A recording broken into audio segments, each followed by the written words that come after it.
A lot of manifesting is your effort to fill the void. In the void of not being in alignment. In other words, if I buy that one more thing and bring it home, or find that one more thing and bring it home, then I'll feel better. And you might feel better for a moment, but it doesn't last very long. And so the more time you spend on this high-flying disc, the more richness you begin to feel in the rendezvous with thoughts, and the rendezvous with nature, and the rendezvous with humans, and the rendezvous with ideas. And the things become less significant because they kind of just clutter your experience. You got to drag them around from place to place and insure them and dust them and all that stuff. And so we're not trying to talk you out of your manifestations. We want you to have all of them. And we love it when the beautiful things that you desire are surrounding you. But we know for sure that from this high-flying disc, your satisfaction will come from experiences other than possessing things. Mm-hmm. Yeah. I guess the most recent one was a dog.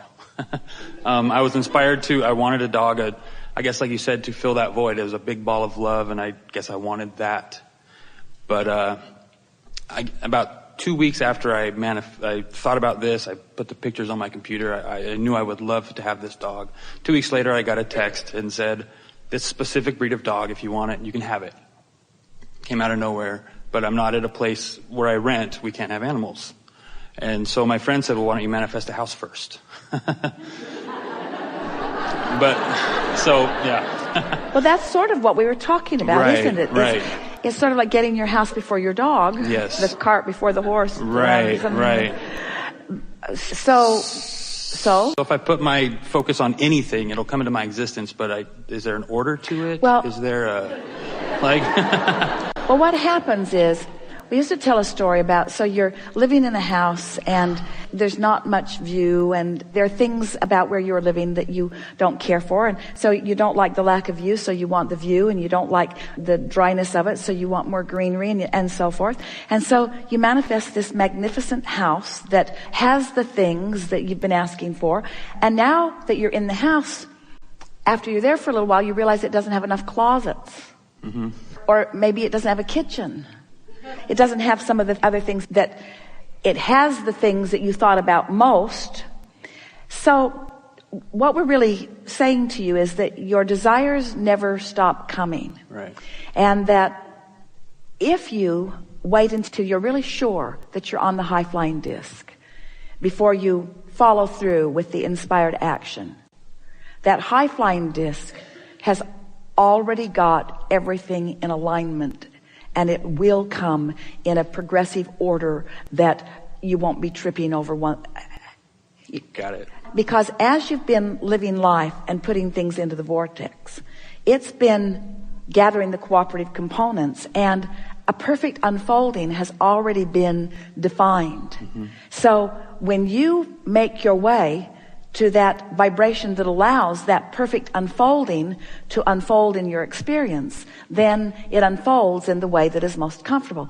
But having said all of that, we mean that, we know it for sure. Mm-hmm. But having said all of that, we don't ever want you to feel like you got to get everything just right first crack out of the box. In other words, sure. It's a wonderful thing to have clarifying experiences. Sure. It's really fun to mold this clay. It's really fun.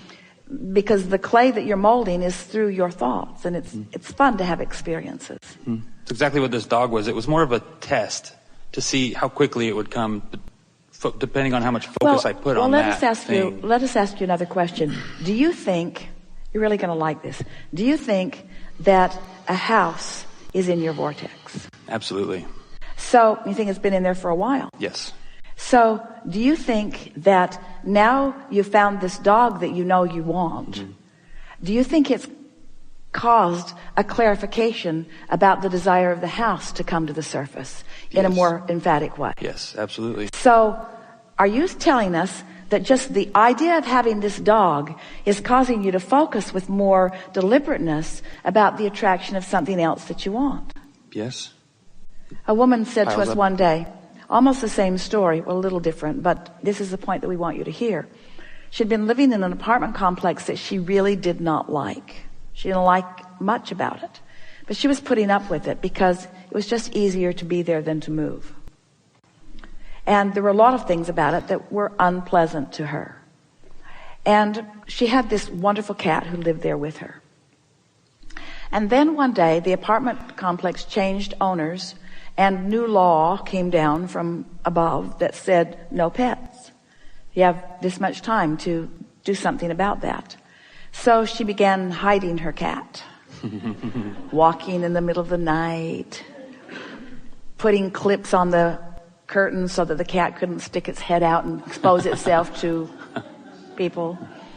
And it just was too difficult, so she moved into a place that she liked so much better. And we said, you weren't willing to move for yourself, but you'll move for your cat. In other words, once she had that clarifying experience, then it helped her to find the path of least resistance to something that was so much more pleasing to her on so many other levels, you see? Yep. What were your opening words to us just now? I keep manifesting. I manifest things, and when they come into my existence, I can't use them. There's always something. I manifest things I can't use. I'm manifesting things I can't use. What could possibly be the reason for that? Would you say that another way of saying that is, I think about things I don't want? That's not quite the same thing, but that's an interesting statement. Sometimes do you think about things you don't want? For a short period of time. Sometimes do you think you want things that you really don't want? Is that what you're saying? Maybe on another level, I maybe don't want them. So it's not that you're manifesting things that you don't want or need. It's just that the order of them is sort of jacked up. Right. Sure. I have another example. It was a job. I saw the job. I knew it was for me. It fit. Everything fit. I got a call back. And then I called the guy back, and no response. Everything stopped, and it was done. But when I saw the job, I knew I was compelled to act on that. But then it just stopped. So what all of this is calling from us, this is a really important thing to understand.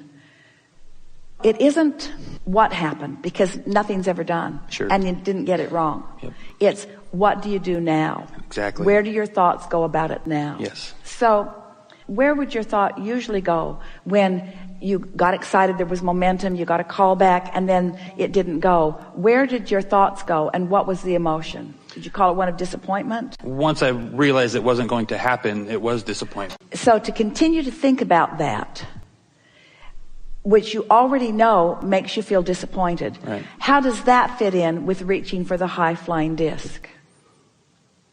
Don't think about it. Doesn't fit at all, does it? No. So the question that we're wanting to put to you in a way that you'll think about it as things like this happen is it more important to you to try to solve the problem or to continue the momentum, or is it more important to you to find the high-flying disc? This is an interesting quandary that you all must find yourselves in on a pretty regular basis, because you're accustomed to the momentum of action and behavior.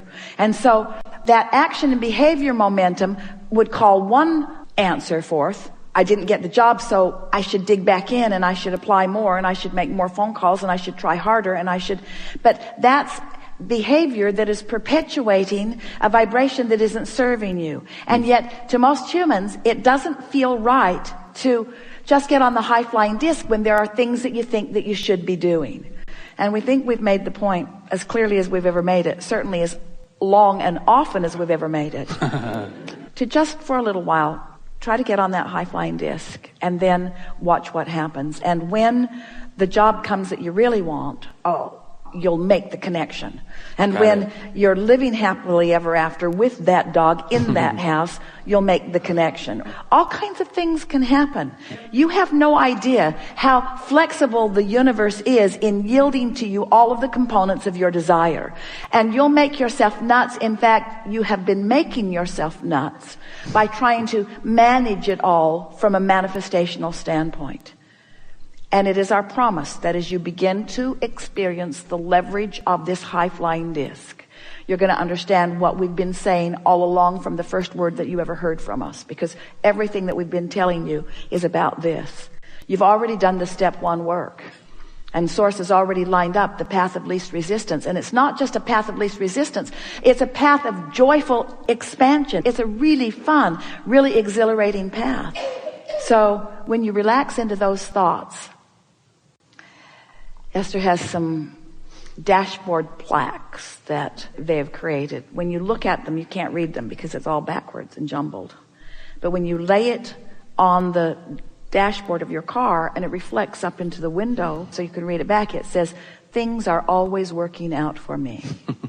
Things are always working out for me. Things are always working out for me. I've got that note in my bathroom. Things are always working out for me. Things are always working out for me. So it's incorrect to say, I attract things I don't need. Because you've attracted clarification that you did need. Things are always working out for me. Doesn't matter where I stand, doesn't matter how it looks, doesn't matter what others think about where I'm standing, doesn't even matter how I'm perceiving where I'm standing. The truth of it is, it's always working out for you. And if you can find some way of looking for the evidence of it working out for you now, then it's going to feel good now on its way to where you think it needed to be before it was worked out. Humans keep thinking that it has to manifest. I have to have the house and the dog, then it will have worked out. No, things are working out. It worked out that the dog came first because it made you want to add some clarification about the house. Sure. So what do you think? You like that?